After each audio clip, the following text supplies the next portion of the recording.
হ্যাঁ বুকা চোদা ডিসিআরসি ক্যামেরা আলগন সিসিটিভি চেঞ্জ করার জন্য এসেছিল সালা চোর না ডুপ্লিকেট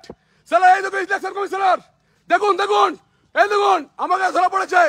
সালা এই দেখুন অ্যাডিশনাল এসপি করতে আসছে সিসিটিভি চেঞ্জ করে এইসব করতে আসছে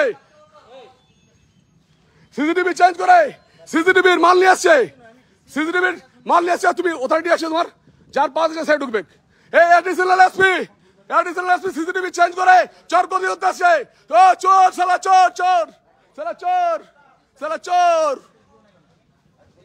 এখানে সিসিটিভি দেখুন সিসিটিভি চেঞ্জ করার জন্য এসেছিল সালা চোরগুলো বোঝা আছে এই সালা চোরগুলো সিসিটিভি এই দেখুন সিসিটিভির মাল যেগুলো 2 নম্বরই মাল স্যার সালা চোর ওটা চোর সালা চুরি করতে আসছিল রাত্রিবেলা ইভিএম চেক করতে গাড়ি নিয়ে আসছে গাড়ি দেখাচ্ছি ওটা পশ্চিম বাংলা দেখুন ও অভিষেক বন্দ্যোপাধ্যায়ের করে গাড়ি নিয়ে আসছিল এই 2 লাখ ভোটার 2 লাখটা 3 লাখ করে ফারাক নেই এই দেখুন গাড়ি দাঁড়িয়ে আছে গাড়িতে ইভিএম চেঞ্জ করতো পশ্চিমবঙ্গবাসী বলছে গাড়িতে ইভিএম চেঞ্জ করতো ইমিডিয়েট অ্যাকশন নিন